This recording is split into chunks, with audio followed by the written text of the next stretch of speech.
La medianoche es uno de los momentos más simbólicos que existen. En ella se encuentran los periodos de mayor silencio y oscuridad, y suele ser durante la medianoche que las personas se sienten más solas y, consecuentemente, más tristes. No es casualidad que muchos de los poemas, canciones e incluso los salmos más angustiantes y afligidos de la Biblia hayan sido compuestos en esa hora. La medianoche no es solo un periodo de tristeza y soledad, es una hora en la que la vida experimenta cambios, renovación. Es la hora más oscura de todas, pero también es aquella en la que el día termina para que el siguiente comience. Fue precisamente a medianoche que hombres y mujeres de Dios experimentaron más la presencia y el poder del Señor en sus vidas. En el video de hoy te mostraré que la medianoche no es solo una hora común. Está llena de significados y misterios espirituales que pueden elevar el nivel de tu oración y revelarte llaves que abrirán las puertas del cielo y liberarán bendiciones sobre tu vida. Para demostrártelo, mostraré algunos ejemplos de hombres y mujeres de la Biblia que estaban pasando por terribles pruebas y recibieron milagros del Señor. Te sorprenderás con lo que Dios puede hacer en tu vida cuando comiences a orar en este horario. Amén. Y al final, te daré algunos consejos para que tu oración sea aún más efectiva. Pero antes de empezar, quiero pedirte que te suscribas a mi canal. Solo tienes que hacer clic en el botón debajo del video y suscribirte. Al lado, activa la campana de notificación para recibir directamente en tu celular los próximos videos que publique, ¿de acuerdo? Entonces, empecemos. En el libro de 1 Tesalonicenses, capítulo 5, el apóstol Pablo nos invita a orar sin cesar, mostrando que cada momento del día y de la noche ofrece una oportunidad para conectarnos con el Señor. El horario de medianoche es especialmente importante en este sentido. Como dije al principio del video, es un tiempo de oscuridad profunda, pero también de nuevo comienzo. El rey David lo entendía muy bien, tanto es así que en el Salmo 119 dijo lo siguiente: «Compañía de impíos me han robado, mas no me he olvidado de tu ley. A medianoche me levantaba a alabarte sobre los juicios de tu justicia». Entonces, el primer siervo de Dios que oraba a medianoche es precisamente David. Como ya debes saber, él enfrentó innumerables dificultades y luchas desde que fue ungido rey de Israel. Fue perseguido, traicionado y objeto de juramentos de muerte varias veces por reyes de otras naciones e incluso por personas cercanas, como el rey Saúl y su propio hijo Absalón.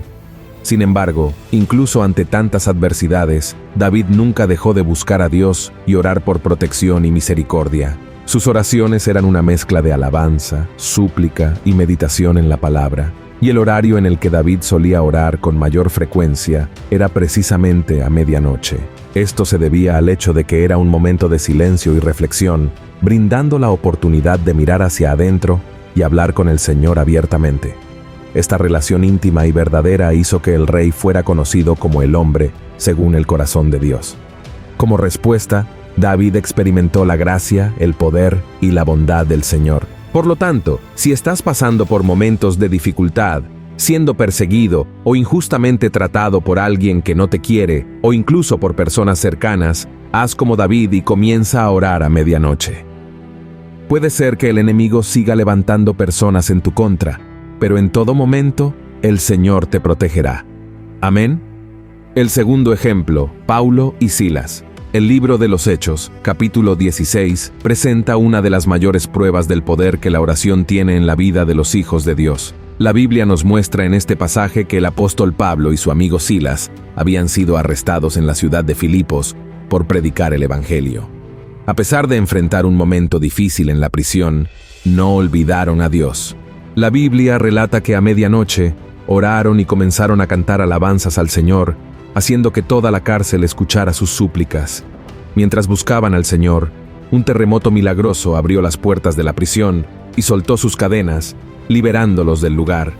No solo eso, el carcelero se desesperó por lo sucedido y preguntó a Pablo qué debía hacer para entregar su vida a Cristo. Él y toda su familia se convirtieron, y al final, los mismos hombres que habían ordenado arrestar a Pablo y Silas les dieron la libertad, pidiendo disculpas por lo que habían hecho.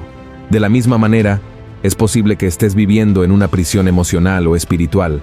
Hoy, quizás estés encadenado por la depresión, la adicción, la falta de esperanza y no tengas fuerzas para seguir adelante. Sin embargo, el Señor te dice que Él interviene con provisión y está contigo, así como hizo con Pablo y Silas. Para lograrlo, todo lo que tienes que hacer es no enfocarte en las circunstancias, no dejarte vencer por el pesimismo y las lamentaciones, sino ver tu vida con los ojos de la fe. No dejes de adorar al Señor, incluso si la oscuridad te rodea. Así como Pablo y Silas clamaron a medianoche, comienza a practicarlo hoy y verás a Dios obrando a tu favor. Amén. El tercer ejemplo, Ana. Ana estaba casada con Elcana, un hombre que también tenía otra esposa llamada Penina. Penina tenía hijos, pero Ana era estéril, una condición que, en esa época, se veía no solo como un problema de salud, sino también como una deshonra en la sociedad. Esto se debía a que la principal cualidad de una mujer era convertirse en madre. Además, la infertilidad de Ana le causaba mucha tristeza, ya que Penina la provocaba todos los días, diciéndole que había sido olvidada por Dios. Toda esta situación hacía que Ana se sintiera aislada y desesperada. En un momento de intenso sufrimiento, Ana fue a orar al tabernáculo, después de la cena, alrededor de la medianoche. Prefería ir a ese lugar para estar más en intimidad con Dios, ya que hombres y mujeres no podían ocupar el mismo espacio en el templo. Ana clamó a Dios por un hijo, prometiendo que, si se cumplía esa petición, dedicaría al niño al servicio del Señor toda su vida. Su oración fue tan intensa que el sacerdote Eli llegó a pensar que estaba ebria. Sin embargo, lo que ella tenía, en realidad, era sinceridad y desesperación. El sacerdote Eli bendijo su oración y poco tiempo después el milagro de Ana ocurrió. Dios escuchó su clamor y ella dio a luz a Samuel, quien se convirtió en uno de los mayores profetas del Señor de todos los tiempos. Ante esto te pregunto, ¿cuántas veces te has sentido como Ana, buscando algo que la gente e incluso la ciencia dicen que es imposible? ¿Cuántas veces te han humillado debido a tu condición? Sepa, querido hermano y hermana, que tu tristeza puede tener un fin. Solo necesitas recurrir a la persona correcta, Jesucristo. Entrega tu sueño a Él, confía en el Señor y no te dejes vencer por las circunstancias. Por más imposible que parezca, si crees y esto está de acuerdo con los planes del Señor, no habrá diagnóstico, personas o ciencia que impidan que la voluntad de Dios se cumpla en tu vida. Amén. El cuarto ejemplo, Jesús. Si lees la Biblia completa, desde Génesis hasta Apocalipsis, no encontrarás a nadie que haya orado más que Jesús. Esto se debe a que Él sabía lo importante que era estar en la presencia del Padre y cuánto necesitaba el ser humano esa intimidad con Él. Si nos referimos a los 4 evangelios del Nuevo Testamento, veremos que en muchas situaciones, Cristo oraba por la noche, ya que era el momento en que las personas que lo seguían en busca de milagros y enseñanzas estaban durmiendo. Así podía tener un momento a solas con el Creador. De todas las oraciones registradas en la Biblia, la oración en el Getsemaní fue sin duda la más impactante en la vida de Jesús. Estaba a punto de ser arrestado y crucificado. Se apartó de la presencia de los discípulos y fue a ese lugar a orar, probablemente alrededor de la medianoche, debido a los eventos que ocurrieron antes y después, como la cena, el arresto y la negación de Pedro. En Mateo capítulo 26, vemos que la angustia de Jesús en ese momento era tan intensa que oró con tal fervor que su cuerpo sudó sangre.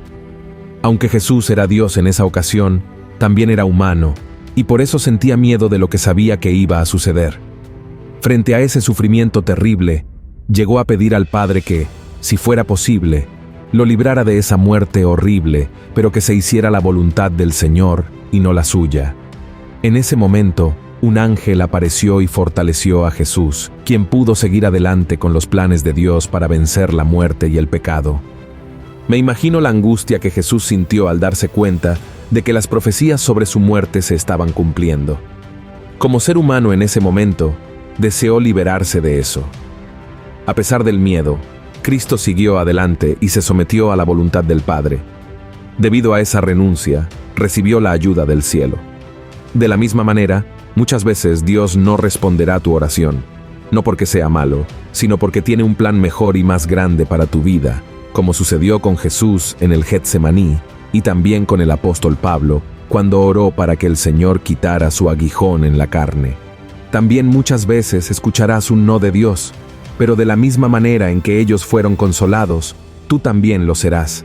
Por lo tanto, cuando ores, habla con Dios y renuncia a todas tus voluntades, declarando que tu vida está en sus manos. Estoy seguro de que, a pesar de enfrentar espinas y cruces en el camino, la poderosa presencia del Señor te guiará a lugares mucho mayores de los que jamás podrías imaginar. Amén. El quinto y último ejemplo, Jacob. Jacob era hijo de Isaac, nieto de Abraham y hermano gemelo de Esaú. Después de aprovecharse de un momento de debilidad de su hermano para chantajearlo y engañar a su propio padre, recibió la bendición de la primogenitura en esa familia. Más tarde tuvo que huir y construir su propia familia. Sin embargo, la carga de ser un mentiroso y engañador lo perseguía. Mucho tiempo después, Jacob oró pidiendo a Dios que su hermano tuviera misericordia y lo perdonara por su error. Alrededor de la medianoche, un ser divino, algunos creen que era un ángel, otros Jesús o incluso Dios mismo, aparece ante él y comienza a luchar. La batalla continúa hasta el amanecer, después de que Jacob resultara herido en el muslo. El ángel de Dios bendice a Jacob, cambiando su nombre a Israel. Además de dejar atrás un pasado lleno de mentiras, engaños y traiciones, Jacob recibe la oportunidad de escribir una nueva historia, experimentando un proceso de transformación espiritual, de carácter y fortalecimiento de la fe. Jacob da su nombre a los descendientes de Abraham y a la nación de su pueblo.